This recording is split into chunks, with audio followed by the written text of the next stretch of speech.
Oke semuanya, kali ini kita mau bahas mengenai Fartcoin atau koin kentut seperti namanya ya, Fart bahasa Inggrisnya kentut.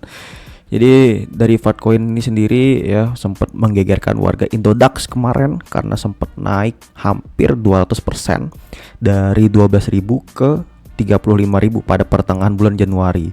Tetapi mungkin ada teman-teman yang kurang beruntung yang belum sempat keluar atau belum sempat ngejual ya, sehingga dia turun 58% dalam seminggu ke belakang. Nah, jadi kali ini kita mau bahas nih, apakah dari Fartcoin masih ada potensi untuk bisa kembali ke harga sebelumnya di kisaran 30 ribuan. Apakah Fartcoin adalah koin yang potensial yang mungkin harus kita hold? Apakah pada bulan Februari ini akan ada event atau news bagus yang bisa bikin harganya baik lagi kembali? Nah, jadi di sini nanti akan kita spill ya teman-teman ya. Salah satunya hot news dari Fartcoin ini sendiri. Jadi hot newsnya apaan tuh bang? Jadi setelah gue riset secara mendalam mengenai Fartcoin ini, dia minim sekali mengenai berita yang beredar mengenai pengembangan koin ini. Contoh dia bikin ekosistem apa atau project apa, itu bahkan sama sekali tidak ada ya. Karena dia hanyalah token yang berada pada ekosistem Solana dengan supply yang ada sebanyak 1 miliar dan sekarang sudah beredar 999 juta. Tapi ajaibnya dia bisa berada di peringkat 99 dari peringkat market cap ya, dari koin keseluruhan. Tapi ada satu berita nih yang mungkin bisa bikin koin ini ngepump kembali sebelum nanti kita bahas dari sisi teknikalnya, yaitu adalah pada bulan Februari ini pada tanggal 5 itu adalah hari kentut nasional. Wow ya, ini kentut nasional di Amerika. Dan ini pas gue browsing gitu kan, ternyata bener National Day di Amerika ini ada sejarahnya nih. Sejarahnya itu pada tanggal 5 Februari 2008 ya. Jadi ini diadakan hari kentut nasional untuk pertama kalinya di Amerika. Dan website-website lainnya juga menyatakan hal yang sama nih ya, tanggal 5 Februari ya. Tanggal 5 Februari, kalian coba sendiri deh, National Fart Day itu tanggal berapa ya? Kalau Google juga tanggal 5 Februari ini.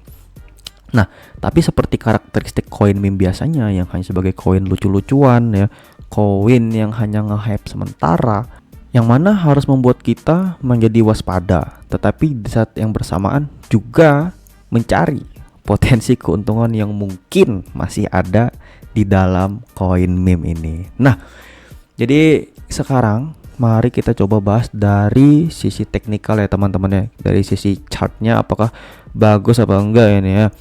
Jadi seperti yang teman-teman lihat, dia ini baru rilis di Indodax pada tanggal 12 Desember 2024 kemarin ya. Jadi pertama kita akan bahas dari time frame daily atau time frame harian, yang mana terlihat dari Fartcoin di sini ada pattern falling broadening wedge ya. Dia membentuk wedge tapi melebar ke atas. Kemudian kita masuk ke time frame 4 jam untuk bisa melihat grafiknya secara detail. Ya, jadi di sini yang menarik dari Fartcoin adalah dia ketika sudah ngebreak dari resistance-nya, biasanya dia akan lanjut naik setelah itu. Kita kasih contoh pada pattern terakhir sebelumnya ya di sini.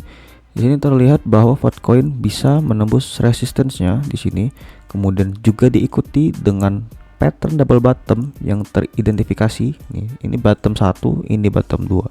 Setelah itu ketika dia berhasil break, maka harganya langsung lanjut rally ke atas. Kemudian sebelumnya juga di sini ya, dia berhasil ngebreak ya. Di sini kita lihat ada double bottom kecil, mungkin di time frame 4 jam ini akan terlihat jelas. Dia langsung ngepump juga. Di sini ketika dia sudah ngebreak, dia bakal langsung rally juga. Nah, jadi di sini kita melihat ada potensi terbentuknya pattern double bottom. Untuk mencapai double bottom di sini sebelum nanti dia bisa membentuk wave selanjutnya ke arah 30 ribuan ya. Jadi selanjutnya kita akan coba bikin support dan resistance yang ada dari Fartcoin ini. Jadi support terdekatnya ada di angka 13.000, kemudian di sini 11.200 dan kemudian ada di 9.500. Nah, jadi ini cukup menjadi tantangan dari Filecoin karena apa? Angka supportnya terlalu dalam ya. Bahkan untuk support yang terakhir 33% dan support yang pertama ini ada sekitar 10% ya. Cukup tipis. Jadi mungkin kita masih bisa bermain-main di angka 10% ini jika ingin mengambil posisi buy atau beli sebelum kemudian jika tembus dari 13.000 ini bisa cut loss ya sebelum terlalu dalam. Jadi sekali lagi ini adalah analisa aja yang mungkin bisa dipertimbangkan oleh teman-teman untuk mencari titik price actionnya, bukan ajakan untuk teman-teman membeli koin yang sedang kita bahas ya. Jadi di sini kita lihat dari resistance-nya, di sini berada di sekitar angka 20.800 ya. Ini resistance paling dekat. Bang, kok jauh banget resistennya sampai hampir 41%? Ya emang kayak gitu. Karena di sini kita lihat koinnya emang sangat volatile, hanya dalam beberapa hari bisa naik dan turun puluhan persen. Otomatis support dan resistannya pun juga sangat lebar, tidak tipis seperti koin-koin yang mungkin hanya naik berapa persen atau turun berapa persen dalam sehari. Kemudian resisten yang kedua di sini ada di 26.000. Ya, kalau bisa tembus di 26.000 di sini, kemungkinan besar potensinya untuk bisa nggak bentuk wave 5 akan semakin besar di sini ya untuk bisa tembus ke ATH-nya all time high. Nah, jadi kalau kita ukur potensi risk and reward-nya ada berapa tuh kira-kira Bang? Nah, jadi kita bikin aja teman-teman ke potensi yang di support terdekatnya 13.000 tadi di sini ya. Mari kita ukur di sini. Kita bikin long position dari harga sekarang misalnya di angka 13.000 sebagai batas cut loss kita. 10% lah ya, 10%. Ketika dia bisa tembus ke ke resisten kedua kita ke 26.000 aja itu bisa 7 ya. Risk and reward ratio-nya bisa 7, yang mana ini bagus, lumayan bagus untuk di harga sekarang. Nah, itu dari time frame 4 jam ya. Jadi kita lihat 5 Februari itu berada di sekitar kapan? Itu berada di sekitar sini ya teman-teman ya. Nah, jadi nanti kita lihat apakah betul nanti pada tanggal 5 Februari koin ini bisa ngepump apa enggak ya.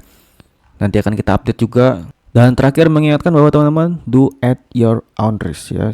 Jadi kita ketemu lagi di pembahasan selanjutnya.